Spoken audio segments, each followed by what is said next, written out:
There's a myth going round town that when you get older you just sit down and start rocking, just rocking. In a way that's true, if you know what I mean. Just take a look at the senior scene. Well, it's rocking. Our next storyteller is John Espenshade. He is originally from Elizabethtown, Pennsylvania. He graduated from Albright College in 1967, and immediately after college he completed a 2-year alternative service as a conscientious objector with the Brethren Service Commission in Berlin, Germany. He stayed in Berlin for another year to study at Germany's Free University. He returned to the U.S. with his wife Gabby and completed a master's degree program in public health administration at the University of Michigan in 1972. He has authored peer-reviewed articles and received awards of excellence from a major academic medical center. When John retired in 2010, he became an activist in civil rights and social justice projects, and he actually went to jail in 2013 with Reverend William Barber as part of the Moral Monday protests in Raleigh. So, welcome, John.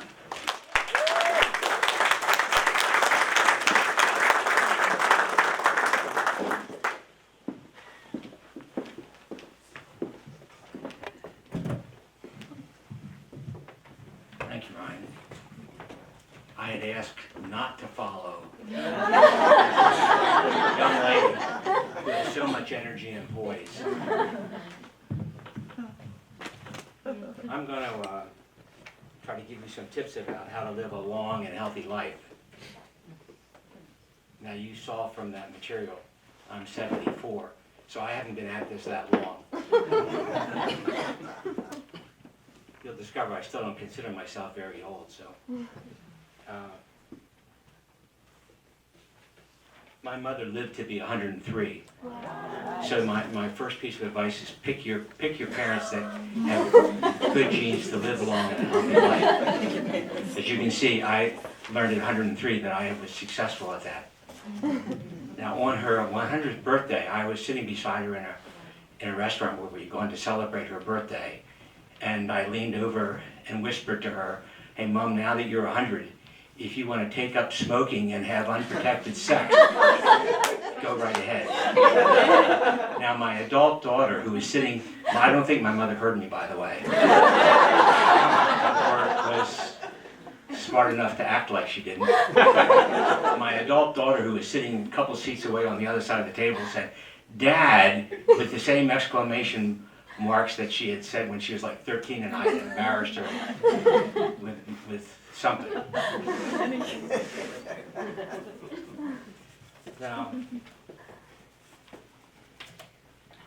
there is a little bit of truth in that, because getting older does have some freedoms associated with it.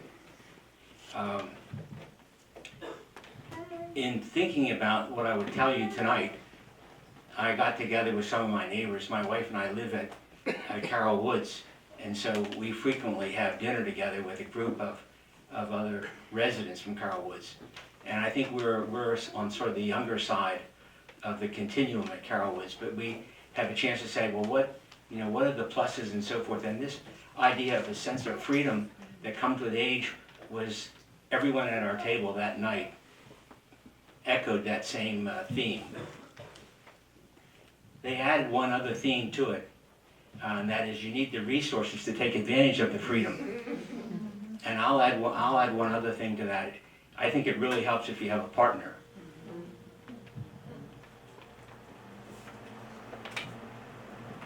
I have another friend, Carol Woods Helen, who said that this is now the best time of her life. She's older than I am. She's happier now than she's ever been. And I just thought, okay, well that's a very positive thing. So we all have more to look forward to. And you see, I have 3x5 cards here, so that already tells you what generation I'm from. I could be using an iPhone, I guess, referring to notes there, but I'm old school. I think I first became aware of age and aging at about the age of 4, because I had a brother 2 years older, and I wanted to do things that he did, and I always heard, "You're not old enough yet."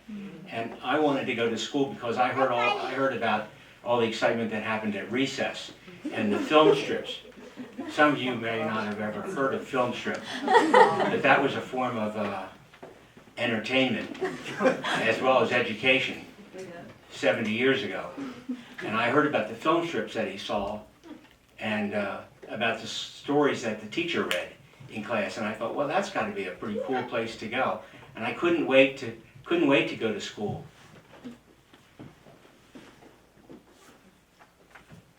But when I got to school, I actually had one experience in first grade that made me fear getting older. Our entire class in first grade, we went up to a third grade class where we were sitting in the same classroom and watching a film strip all together. And as I walked in, I looked around at the blackboard, and they had long division on the blackboard and multiplication tables and multiplication problems. And I was still on 1 plus 5. And I looked at that and I thought, I'll never be able to do that. And I imagined myself being a dropout of elementary school at the age of 9. And I went home and I told my mom, who was a school teacher, I said, I will never learn how to do that. I said, you have no idea how, there's just all these numbers on the board. That made no sense to me. And so it really scared me.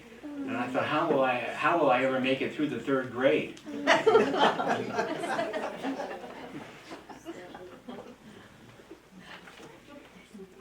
I think I began looking forward to being older when I was in my early teenage years, and particularly when I turned 15 and had one more year to go before I would be able to drive, and that was a kind of liberation that I imagined, and as well as the control that you have when you can drive. Plus the fact, for a young man at 15, if you can't drive, and you want to go on a date, then your mother becomes not only your driver, but is there as a chaperone. So I remember thinking, when I turned 15, I'll never wait a full year. I didn't know how I was going to survive. I think I told my mom, I don't know how to get through this year. And of course, like everything else you work it out. That's not that difficult, but at the time when you first encounter it, it's really overwhelming. So one of the things that I had done was, we had a 1951 Plymouth that was often in the garage, and it had a standard transmission, 3-speed on the column. Well, I would go out and sit in the car and I'd pretend to be driving, and I made the noises. I went through that H pattern on the gear shift from first to second and down to third. And I think that was that little bit of fantasy helped me get through that 15. I think 4 days after I turned 16, I had my driver's license.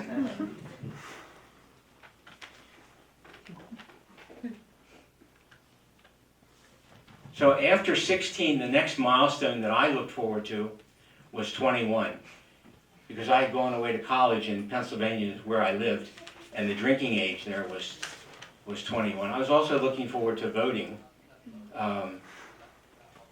which then I would be able to do at 21. They've since changed that. It's no longer 21. I think it's 18 now that when you can vote. They haven't suppressed that yet, have they?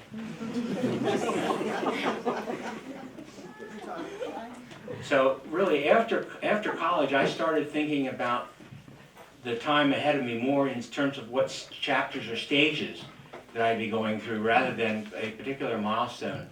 When I did finish college, I lost a student deferment that I had. Back in those days, this was 1967, there was a draft, but there wasn't the lottery. So I really was compelled to think about how do I react to being drafted into military service. Well, I had been actively in opposition to the Vietnam War and was reared in the Church of the Brethren, one of the historic peace churches. So it was easy for me to see my future as a conscientious objector, and I applied for that status and was granted it. And that was not difficult for me to get, unlike many of my contemporaries whose local selected service boards didn't believe that they were sincere in their convictions, and gave them a very difficult time. And some did not get that status, or they would say to them, well, you have to go into service and then you can become a medic, and we won't make you carry a rifle. Well, because I grew up in Lancaster County, Pennsylvania, there were a lot of Amish. The Mennonite church was also one of the historic peace churches, and as a Mennonite, if you were not a conscientious objector, you would be excommunicated from the church. So in Lancaster County, my selective service board said, okay, here comes this kid from the Church of the Brethren, and his minister has signed his paperwork. So this is like, I felt like it must have been automatic. So that meant I had 2 years of alternative service to perform, which I did in Berlin, Germany. And it also meant that I had 2 more years I could postpone any further plans with respect to education or career. The one thing I didn't expect to happen during those 2 years was that I would change my marital status from single to married, and I fell in love with the girl of my dreams. And we got married in Berlin, and she's here now. So just raise your hand.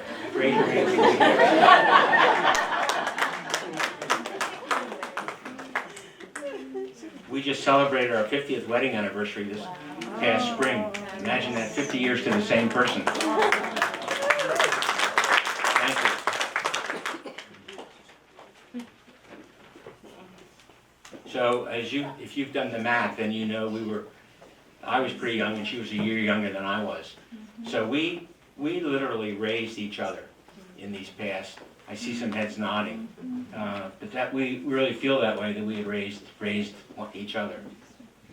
And on important issues like money and spending, we were on the same page. That made it easy for us. We were lucky too that we were both savers to start off. So we started early and we saved aggressively. And so the one other tip, or the one thing I'll mention, is there anyone here that's familiar with Einstein's theory on compound interest? Because if you're not, and if you're a young person, it's a good thing to know. Because Einstein described this as the most powerful force in the universe. And he would know, right? And this is the compound interest. Basically means it's not how much you invest, it's how long you have to invest, how much time you have to invest. Because time is really the miracle to allow you to get return on your returns, to get interest on the interest. And so that if you save conscientiously and start early, when you reach the point in your life where you're not going to work anymore, you'll have a comfortable nest egg put together.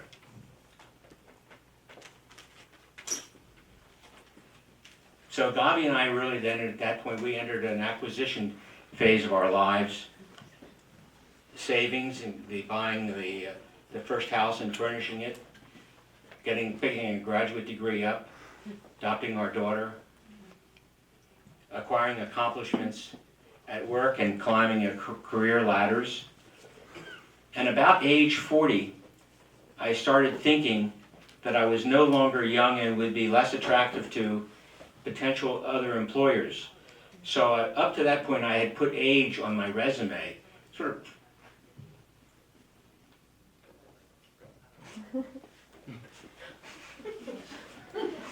Ryan, I didn't read the signal. Just 1 more minute. 1 more minute, okay.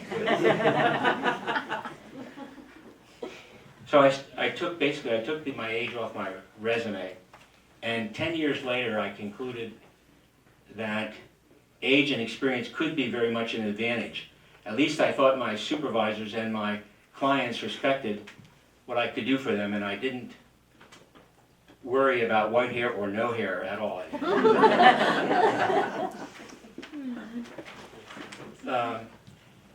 Although I do think sometimes I'm in denial about my age.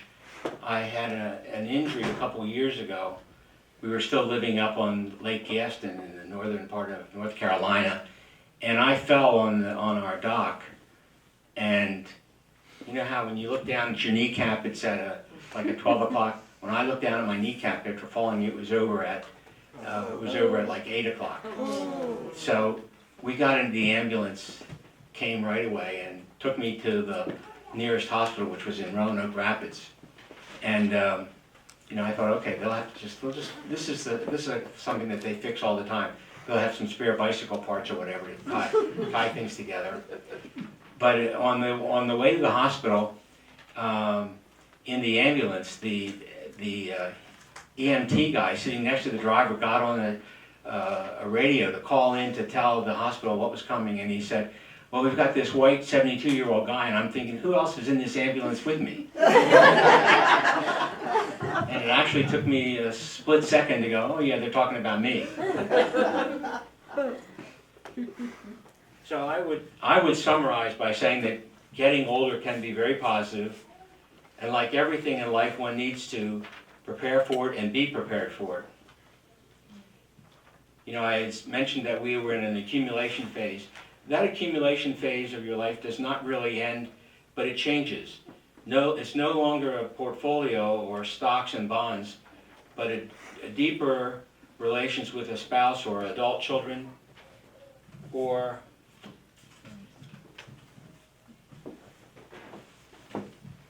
more values, deeper values and convictions about what's the right thing to do.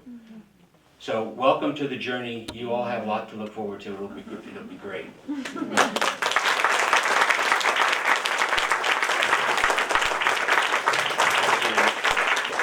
you, John. What a great reminder to think about the journey and all the different ways that we can move forward and gather our friends and love and family, and also for those of us who have student loans, money.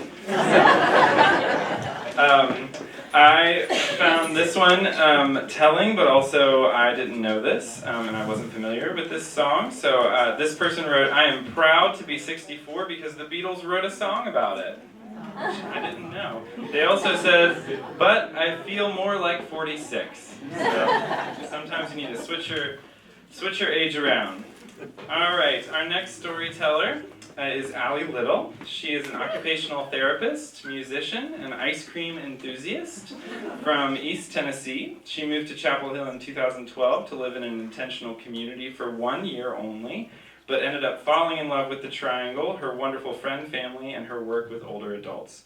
Allie worked as a life enrichment facilitator at Carol Woods Retirement Community for 4 years, and went on to get her master's in occupational therapy from UNC Chapel Hill this year.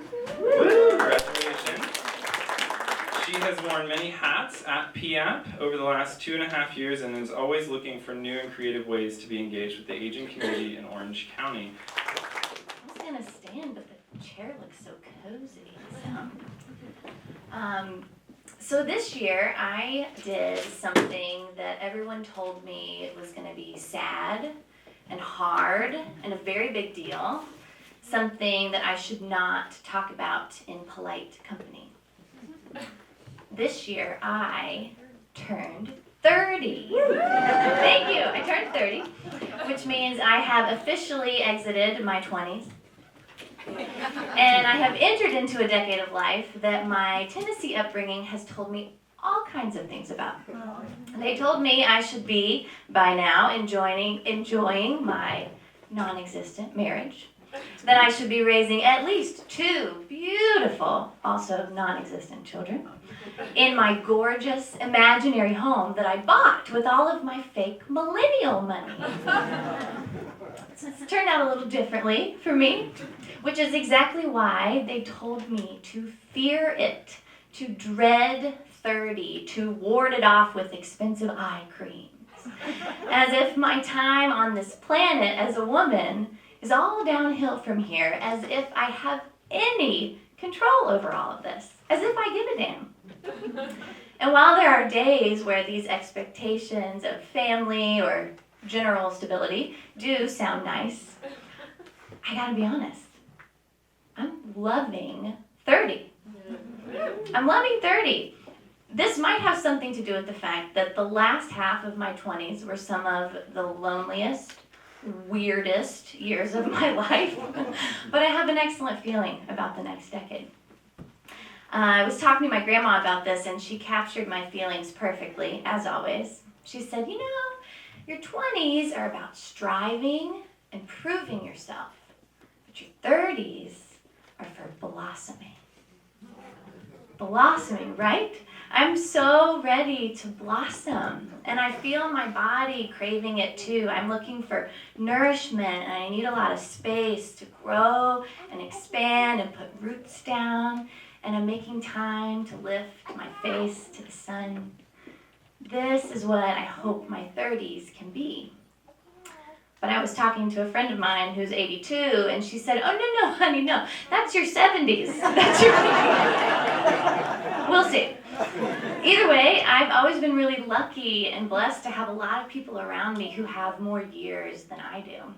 Growing up, my favorite person with wrinkles was my granddaddy. He would let me put shaving cream on his face and shaving cream on my face, and he would let me sit on his lap while he mowed the yard. And he was a really quiet, kind of understated guy, but he had this amazing belly laugh that would shake my whole body when we sat together in his favorite recliner. So when the time came in the 3rd grade to do a project about someone we admired, I obviously chose my granddaddy. I had no idea that the interview I recorded with him would become such a sacred family treasure, because that fall, the year I turned 9, just a few days after I recorded that interview, my granddaddy died in a farming accident, and it rocked our family. And I remember almost nothing about the funeral. I don't even remember getting the news that he had died, but I have this very vivid memory of the weekend of the funeral where I'm standing in the kitchen, surrounded by adults who I do not know, and they're all wearing black, and they're speaking in hushed voices, and I just remember watching them like I would watch a movie.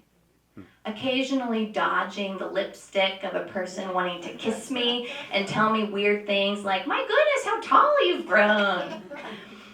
And I also remember that my parents did not bring me to the graveside service. And looking back, I understand that they were just protecting me from a stressful weekend of strangers and a lot of church. But at the time, I remember feeling really scared to be away from them when everything felt so fragile. And I remember feeling guilty, like my grandpa was gonna realize I wasn't there and be sad that I wasn't. But mostly, what I remember is that I felt relieved, because I actually hadn't figured out how to feel sad about my granddaddy dying yet. I remember looking at my older cousins crying and wanting so badly to be able to cry, but I had no idea how to access my grief or where it even was. And I remember climbing up into that recliner looking for my grief. And I closed my eyes, and I thought of all the saddest things my 9-year-old brain could muster, like Old Yeller and Fern Gully. But I don't think I ever actually felt it. And I've been thinking a lot about that time, because this summer, the summer I turned 30, my other grandfather died, my Grandpa Don. And this death could not have been more different. As opposed to a sudden tragic accident, my Grandpa Don passed away peacefully at the age of 97. He was one of the smartest people I've ever known. He was one of those people that knew a little bit about everything. But he knew everything about birds, flowers, and Mozart. He was frugal and brutally practical, and he was ready. And he told us he was ready to die. And I was ready for him. He'd spent the better part of last year in and out of the hospital, a place that he hated. And even going down to the duck pond, which used to be his favorite thing, was just no longer enjoyable to him. So when I got the call that my grandpa had died, I was really surprised at how sad I was. Here was a man who'd lived a long, beautiful life, who was ready to move on from this world. And here I was, sobbing in my Corolla outside a senior center in the middle of Burlington.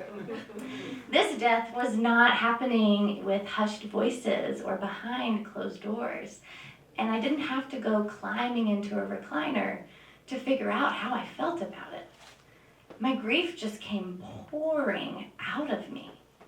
Pouring out in my Corolla, in the grocery store, every time I see a duck, and especially when I see the orchids, like the ones they have in Food Lion and Harris Teeter, because he loved orchids. And the differences don't stop there. As a 30-year-old grandchild, I was welcomed into the funeral process. I laid on the floor late into the night with my aunt and my sister, digging through boxes of old photos and letters that my grandpa had written. I held my grandma's hand as she chose the songs she wanted sung at the service, and I got to sing at the service. And on the weekend before the funeral, when all the decisions and tasks were done, I crawled into the bed with my 64-year-old mother, and we wept together. She trusted me with her grief in this way that she wasn't able to when I was younger. And she invited me into that raw, beating space. And there in the bed with the snot and the tears, my mom and I laughed and we told stories about this eccentric, brilliant man who had changed our worlds. And it was in that moment that I felt so thankful to be 30 instead of 9. To be wallowing in the tears and the snot of my mom instead of dodging the lipstick of people I didn't care to know. To be in the kitchen with my sleeves rolled up after the funeral instead of sitting at the kids' table wondering where everyone was. To be 30, to have lived enough life to understand the gravity of death, and to have loved deeply enough to have arms around me during this strange season of grief. So yeah, I turned 30 this year, and it's been sad, and it's been hard and weird and full of snot and laughing and Mozart and lots of blossoming. Blossoms that I know he would have loved. Thank you.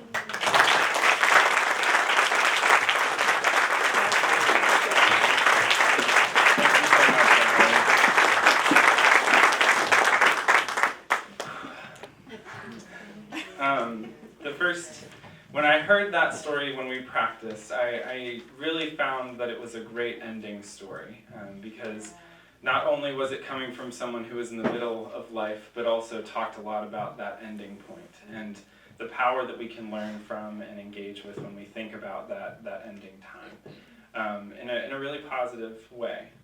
So thank you for bringing that to this space.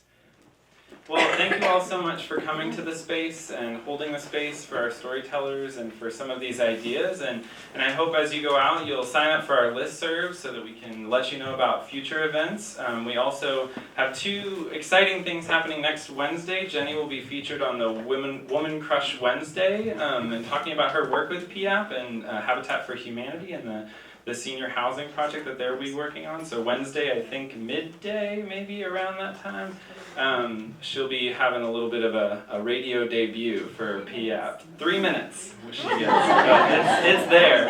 And then also on March 20th, we're going to be having a diversity and aging symposium, so please look out for that, as well as a partnership celebration where we're going to bring lots of our partners together and community members to celebrate the work that we've been doing and hopefully garner some support for PIAP to do work in the future. So I hope you'll all come out and check out our website and all the different works that we're doing and support us if you feel so inclined.